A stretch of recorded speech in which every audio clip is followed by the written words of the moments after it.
Hey! Today I would like to show you how you can transfer files from an Android device to VIVO Y52 5G. Firstly, open Play Store on both devices and click on the search bar. Then you need to type send anywhere and download this free app from this developer. Following that, tap on Open.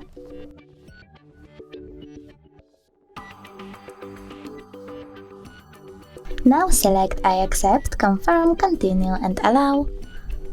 And finally, click Receive on VIVO and Send on an Android. Then you need to click on all of those type of dots and select Send in order to send all of those files.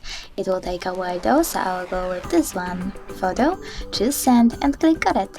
In here we have two ways to connect. We can input this key over here and then choose Receive or Scan QR code. If you want to scan it, click on this scanning icon over here on VIVO, choose while using the app or only this time and point your camera at the QR code. Now we have to wait a bit. And as you can see, my photo was successfully transferred. If you wish to make sure of it, you can always go into Files app, select Continue, click on Browse in the middle and tap on it. In my case, images. As you can see, Send Anywhere section is here. Thanks so much for watching. If you enjoyed this video, leave a like, comment and definitely subscribe. Bye!